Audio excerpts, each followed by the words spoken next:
if we are going to feel motivated at all, that is, if we are going to wake up in the morning or have any period of time during our day in which we feel like we are capable of pursuing goals, we are going to have a healthy level of baseline dopamine. In other words, we are going to have enough dopamine in the wave pool, enough water in the wave pool, that is, before we can generate any waves or peaks in dopamine, let alone troughs and the rest.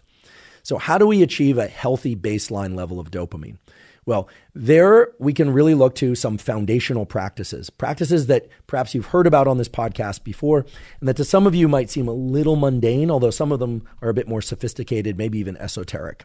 The good news is that we can all control these things, and they don't require purchasing anything, but they do require some degree of regular upkeep and effort. Those things include what I call the very basics. Now, the very basics, put in the context of today's discussion, are the things that put water in the wave pool. Those are going to be getting sufficient amounts of quality sleep each night, something that we've done several episodes on and have online toolkits for. So you can see the Master Your Sleep episode, the Perfect Your Sleep episode, the Light and Health episode. If you want to skip all that and just get right to the tools, we have a sleep toolkit, or it's actually called the Toolkit for Sleep, that you can access at hubermanlab.com, completely zero cost. You just go there and download that toolkit. Getting sufficient sleep each night literally restores your dopamine reserves. It allows dopamine to be present and for you to have a level of baseline dopamine that will allow you to even consider your goals in any kind of meaningful or reasonable way.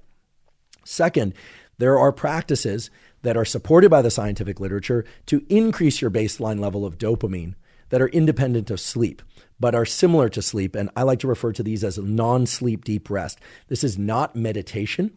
There's actually very little evidence that meditation of the traditional kind of, sitting eyes closed, third eye focusing on your third eye center, which is this area behind your forehead.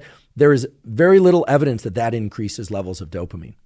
There is a place for meditation in the context of today's discussion, but I'll repeat, meditation itself is a focusing exercise. It is not known to increase dopamine. However, non-sleep deep rest, so-called NSDR, very similar, although different to what's sometimes called yoga nidra, which is where you lie there, you do a sort of body scan, some long exhale breathing. NSDR is very similar.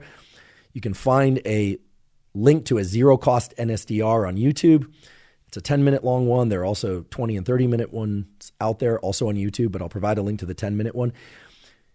Those have been shown to increase the amount of dopamine in your dopamine reserves by up to 65%, which is a remarkable number. So quality sleep, non-sleep deep rest, aka yoga nidra, very powerful ways to keep your baseline level of dopamine at a sufficient level. In addition to that, nutrition no doubt plays a role in your baseline level of dopamine because tyrosine, the amino acid, is the rate-limiting enzyme for the synthesis of dopamine. Tyrosine is present in varying levels in different foods. You can look those up online. You just simply put in a search for tyrosine levels in different foods, everything from particular cheeses like Parmesan cheese has high levels of tyrosine, certain meats, certain nuts, certain vegetables. Without getting into details and specifics, you can find those there. But you need proper nutrition and therefore nutrients, in particular tyrosine, in order to have sufficient levels of baseline dopamine. The third thing on the list, and again, these are things that we come back to almost every episode, but I don't think they can be repeated enough because these are really things that we need to focus on every 24 hours. You might be able to skip a day here or there if you get sick or you're traveling or you have some major life event, but really every 24 hours, we need to re-up our sleep. We need to re-up our nutrients. Even if you're fasting, you're re-upping your nutrients from stored sources within your body. The third thing is sunlight. Morning sunlight in particular. I've done extensive episodes about this. Check out the episode on lighting your health if you want all the details, but you want to try and view sunlight as early in the day as possible. 5 to 10 minutes on a clear day, minimum. 10 to 20 minutes on a cloudy day, minimum. 20 or 30 minutes on a very overcast day, minimum. Without sunglasses, don't stare at the sun. Please don't damage your eyes. Look slightly off from the sun, but yes, you want to face eastward towards the sun. And on those cloudy days, that's especially important to do. Why? Well, viewing morning sunlight increases cortisol early in the day, which is excellent because you want cortisol elevated early in the day and you want it lower later in the day. And because of the relationship between The cells in your eye that sense sunlight, specifically morning sunlight, believe it or not, that happens, and signal to your hypothalamus, and the relationship between the hypothalamus and the pituitary and other endocrine organs, it sets in motion a dopamine-related cascade in neuromodulators, dopamine, and hormones that lead to states of well-being, elevated mood, alertness, etc. throughout the day. It also helps your sleep at night, but today we're talking about dopamine. So yes, believe it or not, that morning sunlight exposure does increase your levels of dopamine, not just cortisol. And fourth on the list is going to be movement, exercise of varying kinds. It could be resistance training, it could be cardiovascular training. That does increase levels of dopamine. Here we're not talking about achieving peaks in dopamine.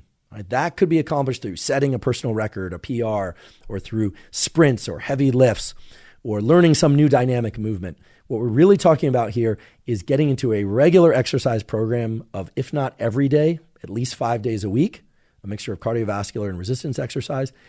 That we also know is known to elevate and maintain an elevated level of baseline dopamine.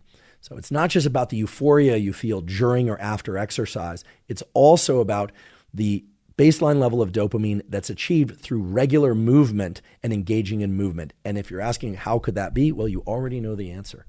The circuits in the brain and body that generate movement, not just goal seeking, but movement itself, as I mentioned earlier, that nigrostriatal pathway. And yes, that circuit is separate from the VTA nucleus accumbens to cortical circuit, the mesocortical circuit that we've mainly been focusing on today, but they interact. And so by engaging in regular movement, you ensure that you're maintaining elevated levels of baseline dopamine, which is what you want if you're going to be able to engage in any kind of motivated pursuit behavior of any kind. So those are the fundamentals that will set the level of baseline dopamine in your system. A couple of key points. Yes, there is variation based on both genetics and circumstance in baseline levels of dopamine. If someone's going through a particular hard time, or if somebody inherited a gene in the dopamine synthesis pathway that simply affords them higher levels of baseline dopamine, we likely know these people. They seem hyper-motivated all the time, not just based on prior success, but they just seem to have a lot of energy and a lot of go drive. You know, you talk about activation energy. Some of you may know what that term means. Others of you won't. Having low activation energy is great. I mean, the amount of energy that it takes to get into action to pursue adaptive and meaningful, healthy goals. Some people just seem to have lower activation energy, and higher levels of dopamine are probably associated with that. Some of us have lower levels of baseline dopamine. Regardless, everyone needs to engage in the foundational things that I just mentioned a few moments ago every 24 hours, or at least strive to. There is no escaping that.